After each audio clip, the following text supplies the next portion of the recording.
So you just said, did you know that when you have your vehicle wrapped with lettering that promotes your business, it's getting 50,000 impressions per day when people are seeing your truck or your van in traffic? That's huge. That's a reason to Yeah. get your vehicle wrapped. And can you talk about you? This is Ryan Kettering. He's the founder of Prolific Prints, and he does this. This is his business. Tell what you just told me. Yeah. So, I mean, 3M did a study a while back, and it's actually, they found that depending on your area, it's between 30 to 70,000 impressions on your vehicle per day. So I average that out and say, anybody watching this, you're probably getting basically 50,000 impressions on your vehicle, each vehicle per day. And so when we have customers come to us and they're looking for wrap design, a lot of them, we're not the cheapest company out there. We're not the most expensive, but a lot of these wrap shops will actually do your design for free. And so when we have somebody come to us and they're like, dude, you charge what for this? And we're confident about our pricing because we're confident about the value proposition there, right? So they can go get a design for free at the wrap shop. Why? Because the wrap shop's going to charge them $1,500 to install it, or $2,000 or whatever to install it, right? So they'll put a crappy design together for free for them. And if that's what somebody wants to do when they come to our business, we're fine with that because they just don't connect with our value proposition. But for the customers that do, it's an incredible value because when we put together a design for somebody, the reason that it costs a lot of money is because we understand that if we do the design the right way and we get enough money to do it the right way, which is what our customers want, they want us to be invested in their project, then what happens is they get a result that far exceeds the results that they would get by getting something of subpar value. But what I'm getting at is that if you're doing a wrap design or a billboard, whatever, right? Having that ad space is one thing, right? But the design itself, the communication of it, if it doesn't land, if it doesn't connect with the target market, then what happens is it's a complete waste. You're wasting the ad space, right? So if you do a wrap and that thing costs you $5,000 and you don't spend an extra $2,000 to get the design looking where it needs to be, you're wasting the $5,000. And here's the big problem is that it's opportunity loss, right? It's opportunity cost loss. Basically, our customers get calls every single day off their wrap designs, whereas somebody that has some crappy lettering they got for free design, got it installed for $1,000 or whatever, they think they checked off that box. Oh, I got my truck wrap. The problem is that if it doesn't work, you don't get the results. And if it does work, you can potentially get amazing results out of it, right? And so when you create a product and you're positioning that product for market, and what we were talking about with actually your business and my business, etc., and what other people can take from this as well is not just the value of a truck wrap, but is positioning your products based off of the value proposition there. So if you're working for if you're doing, let's say, landscaping for a homeowner that's moving out of a house and they just want to, or I'm sorry, let's say for a homeowner that's renting a house, what do they care about? The cheapest possible thing because it's in their contract that they have to keep up with the maintenance. So they don't care how the quality is. But what if I was getting my landscaping done to sell my house? And I believe that I could sell my house faster because of that. Or what if I was a property management company that felt that the aesthetic value of the community being done at a higher rate was actually worth, basically now I could rent more places or sell more places because of that. Or what if I was a property management company or a regular company that essentially I'm a manager, I'm an operations manager, and I just want this thing off my plate. And so I've dealt with landscapers in the past that didn't show up. They were late. They did a crappy job. And it takes time. I have a million other things to do, and now I have to spend my time doing this. No, I want to get it done right the first time, and I want to be done with it. So I'll pay more to the guy that I feel confident with. So what does that mean? You can charge more if the value proposition is there. Anytime that, Cardone has talked about this, but anytime the value exceeds price of sale is made. And also, if a lot of people think that when you sell something, if I sell something for $5, then it's worth $5 to the other person if they're willing to pay $5. That's not true. It's worth more than $5 to that person if I'm selling an item for $5 because they wouldn't purchase it if it was worth the same. Meaning, if you had $5, so exchange it to, if I want to buy, ice cream from you, it's $5. I put a higher value on that than $5. Otherwise, I would keep the money in my pocket. Why? Because if change that ice cream just simply $5, if you had $5 and I had $5, would we exchange that money? No, because I just keep it in my pocket. You keep yours in your pocket. But if you had $10 in your pocket and I was able to buy that for $5, I would do it every single time. So if you had the ice cream and that's worth $10 to me, I'll pay $5 for it, because why? I want the experience that comes with that, which is worth more than $5 for me. Maybe I'm with my kid, and that experience as a whole might be worth. Think about if that opportunity wasn't there for you, that might be worth hundreds of thousands of dollars. It might be priceless, that moment. And so we sort of we give ourselves away because we feel like, oh, it's just this. It's not worth more. But really it is to some people. And that's the key, is finding the people that it's worth more to. So to come back full circle, if you have like your truck or your van and the whole thing is wrapped and has great vinyl lettering and decaling, and can you create a quote unquote value proposition to people that see it in traffic that make them want to contact you? Can you break that down real quick? What is a value proposition and why is it so important, and why should we invest in that as small business owners? Yeah, so I mean, we talked about this a little bit earlier, but basically, a lot of people that might see this video, or a lot of business people, like, what's the biggest thing people are worried about in business that people are trying to figure out in business? Marketing, right? Why? Because I need more customers. I need more money to create, to make this business viable. And people think that the key is marketing. I'm a big believer in marketing, but here's the thing, is that we talked about this earlier. If I was selling something that you could only get from me, and it was of high value to you, so it's actually worse. I mean, I don't have a product that nobody wants, but I have something that somebody wants, and I'm the only one selling it. Do I have to market that thing? No, I need to tell like one person, and then that thing will spread like wildfire, right? Like if there's, people have used this analogy, I'm sure you've heard in like books or something. Like if I have the cure to cancer, what's it worth?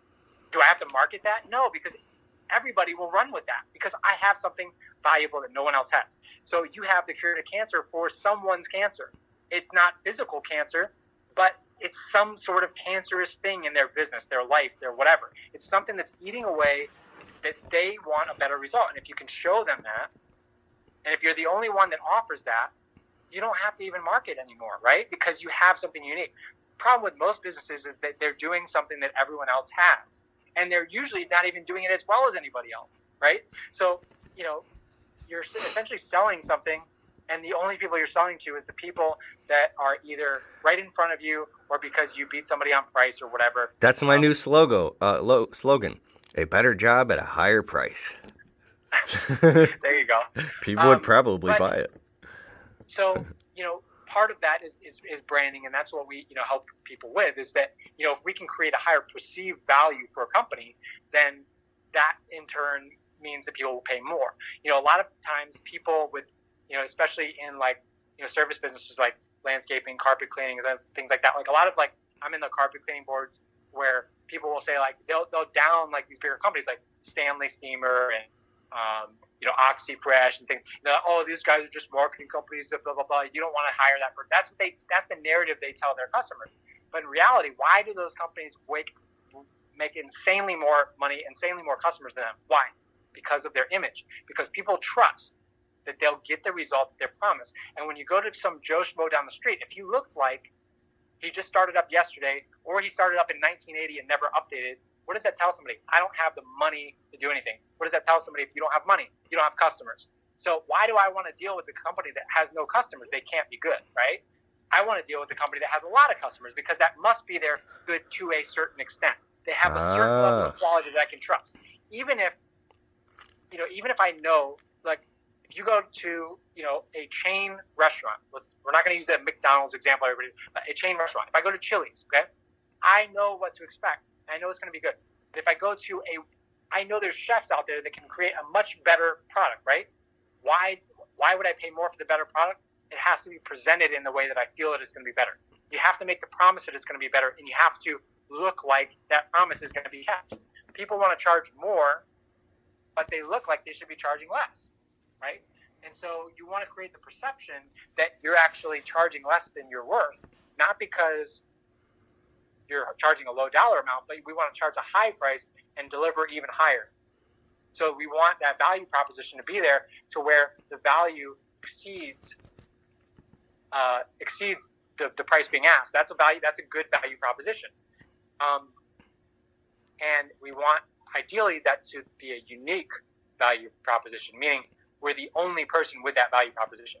So if we're talking about cars, for example, if you're looking at SUVs, you might be interested in engine size, right? And so if one car is 20 grand, another is 20 grand, one has a V6, but one has a V8, which one do I want? I want the V8, better value proposition, right? But what if one of them's electric? What if there's a third SUV that's all electric? Well, now the other two engine sizes don't even matter anymore because I'm in a different market. I'm in a different class. So you want to create a value proposition. That's why Tesla blew up, right? They're the only company that sell only fully electric cars and that have a network of places that you can charge these things on the road. So what's the first question somebody's going to ask when they buy an electric vehicle? What about when I'm on a road trip? How do I fill up, right? The energy of the car. Well, Tesla said, don't worry, we got you. We put out all these things so you can charge your vehicles, right? So they created a value proposition that nobody else has. We're the only manufacturer that makes all of these electric vehicles. And here's the best part, is that if you were looking at, we don't have actual engines, but if you were looking at the specs, 0 to 60, miles driven per tank, et cetera, hey, our cars last longer than your tank of gas does. Our cars do 0 to 60 faster than your does. Our cars have more torque than your does, more space capacity, more. And it's electric, and it's the car. So how would you do something like that with landscaping, window cleaning, lawn care, carpet cleaning? I mean, it starts with the target market, and we were talking about this. Like, first of all, who do you want to work for, right? So now I know who I'm working for, and now I can decide based on their problems what is valuable to them. If I work for single-family homes, that value proposition is probably going to look a lot different than if I work only for, buildings that are over 20,000 square feet and managed by property management, or that are not managed by property management, whatever, right? Also, there's a certain things kind of apply to everybody, and like we were talking about with branding earlier, if you have any customer is going to respond better to a company that looks like they can afford a decent website, a company that looks like they can afford employees, a company that looks like they can afford to invest in clean vehicles, because it's social proof. Like, okay, so clean vehicles that have vinyl wrapping and lettering and everything is logoed and branded out the same in the website. Everything looks consistent. It looks like a professional big company, and the website has like a family smiling in front of a huge house with a beautiful landscape done. Or I don't think it's about. It's not about looking like a big company. You can look like a big company if you want, but it's looking like a company that has customers, right? So I could have a landscaping company and have all the stuff that looks put together. It looks like I do a lot of work, but I could do videos of myself, the owner, and I could transparently tell you, we have 3 employees. It's me, my wife, and we have this guy, and I can do all this stuff, but everything looks put together, and you're seeing me working out in the field. Well, that's social proof. That's telling people you can trust me to do the job the way I'm going to say that it's going to get done, etc. People hire that bigger company because they believe that they're going to get the result that they pay for. They feel more comfortable. Nobody wants to book a job and not have the guy show up. Nobody wants to call a number and not talk to somebody. Nobody wants to call a number and have a guy pick up the phone and he's answering over lunch, right? Sorry. If you called to get if you called another service person, somebody to come do your pest control or something in your house, are you going to hire the company that looks like they're like the bigger company that looks like they got their stuff together, or are you going to hire the guy that didn't answer the phone, and then when he called you back, you could hear that he had that he was on the road while he was talking to you, or that he was at lunch So somewhere. that is value proposition right there. It's the whole package. It's everything that positions you higher and higher and higher upstream. And it's not about being bigger, because that same guy could simply have a call service answering the phone so that it seemed like he was working, right? So like instead of somebody knowing that you're sitting at home not working when you call, because they can hear your TV on in the background and you're answering the phone, and you could be the company that has an actual phone pitch written up. You can be the company that either hired a call center or hired somebody to do that. Now, what does that tell people? It means that the company's actually out there working, which means that people must value their work. People don't want to eat at the restaurant that's empty and dirty. They want to eat at the restaurant that's clean, upkept, and has a line out the door. Because what does that mean? Is that they have the money. It means money follows value. People want value, so they want to go to where the money's going, right? They don't want to go with the guy that's sitting at home. There's only one person that wants that, and it's the cheapest person. There are people that look for that guy, right? They want the guy that'll come out and do the job. I got my landscaping. This dude came out and pulled all my weeds, dude. I didn't ask him what the price was going to be. I thought it was going to be like $300. So I said, how much do I owe you? And he goes, well, what did I tell you on the phone, right? And I said, you didn't tell me. And he goes, okay, well, it'll be $80. Dude, there was 3 guys out here for 2 hours pulling weeds and spraying the chemical and all that stuff. I thought to me, anything, I wouldn't have questioned anything under $400. But the thing is that for him, Yes. You have to realize that there's people, I was referred to him, so it's a little different, but there's people looking for that guy. They're looking for the guy that just says some price on the phone. They're looking for the guy that can come out today. They're looking for the guy that doesn't have the website. They're looking for the guy that has the business cards printed on the crappy stock that was, we get them all the time, business cards on the door. Like, dude, I know that guy was leaving a business card on the door is not making any money. Oh my God, you just gave me the idea for my next YouTube video. That's the cheapest person. This was right? me the first 2 years, bro. I was the cheapest guy on the block. I did phenomenal work. And I wasn't aware that my customers could see it clear as day that I was a newbie beginner. And that's why they were all hiring me, because they knew they were getting great work for such a cheap-ass price. And I was pulling my hair out going insane because, I was bottom of the barrel cheap. Right. But there's other people out there that have dealt with that guy, and that guy went out of business, and they dealt with that guy again, and they finally got to the point where they're like, you know what, I just want to deal with a company that I can rely on for the next 30 years, because I don't want to deal with making decisions anymore. We all make like 3,000 decisions every single day, and at some point in our lives, we get to the point where we don't want to make more of them, we want to make less of them. Oh my God, that's so huge. All the guys that are asking, do you want, well, I guess it would make sense to say, do you want red mulch, brown mulch, or black mulch? It's just a simple decision, because that's important. But as far as asking customers a million questions of very little detail, because I've actually had clients look me in the eyes. We're doing a landscape project for one of my clients, and him and his wife wants the whole garden maintenance and fresh flowers planted and everything. And we were swamped, and I ran into the husband in Home Depot. I said, oh, hey, Mr. So-and-so. I was there getting materials. He was there shopping. He goes, oh, hey, what's up, Kelfus? I said, oh, yeah, since I ran into you, just to let you know, we've got you on the schedule for next Monday. And I was just at the nursery, and the flowers you want aren't in stock. But he just cut me off. He goes, listen, I don't give a fuck. He goes, my wife cares about all that stuff. I just write the check, so I don't want to talk about it. And I was like, but he was just being genuine, and I learned something that day.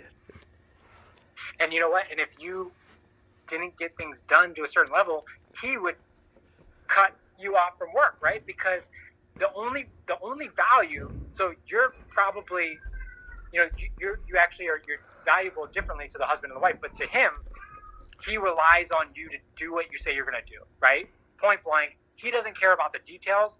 He wants his wife to get the result she wants and her to be happy. But as soon as you don't show up, reschedule, don't give them the result they want, whatever, with the wife, he's going to be like, honey, just hire somebody else. I don't want to deal with this. Just hire somebody else. They cost more. I don't care, right? Because that's what I'm talking about. We get to a certain point where we're tired of dealing with certain things. And that's why the cheapy guys, that's where they get filtered out. Oh, my God. You know what my biggest problem with my lawn care guy right now is? My lawn care guy does a great job. He shows up every week at the same day on time. It's fine, right? Right. It's cool because I bought a house and I pay someone to cut my lawn. You know what my biggest problem with this? He doesn't bill me. He never sends me. I have to track him down to pay him. And Right. it's annoying to me that I have to actually track him down to pay him once every 3-4 months. And now I'm about to Right. say, can I And just pay you for the whole year so I don't have to deal with this? you know that if you start missing it, now you have to. You're essentially now you have to do the accounting for your own invoices, and that's annoying. You would like me personally, like, and I'm sure you'll. If you haven't gotten there, you will get there to where you're just like, I'm just gonna go with somebody that either tells me the maintenance schedule and the monthly amount, or sends me the bill, or auto drafts me instead of me having to do their accounting for them, because I don't have time to track this stuff, to make the decisions, et cetera, et cetera. And so you end up going with another company that has their stuff together, not because of the quality of the work, but because you're basically doing his job. You're not in charge of his accounting department. You want to hire a company that bills you correctly, bills you on time, that you understand that you're not, because like me personally, like I have so much money going in and out on all these different places. Like I don't want to deal with the fear in my mind that somehow I owe somebody money and that I'm going to end up on collection somewhere because of something I didn't do. I want, that happened to me one time. My website, they stopped billing me. I ended up having like a $5,000 invoice when it was supposed to be coming out like monthly, and I didn't realize that it wasn't coming out, and they didn't realize, and then they come back and say, "Oh, you know what? You owe us $5,000." It's like, well, dude, like it was supposed to be like $1,000 a month. Now you want $5,000, and so then I was like, well, let's just go, just bill it out a couple times or whatever. But you don't want that stuff to happen, and that puts a bad taste in your mouth. You want things done the way they're supposed to be done. What a great 180. What a redirect. What a great perspective, dude. Thank you. Ryan Kettering. Prolific Prince. Where can everybody find you, man? You just said it, prolificprince.com. It's prolific Prince, Prints, not Prince like a king, but Prince like printing. Prolificprince.com on Instagram, on Facebook, on the website.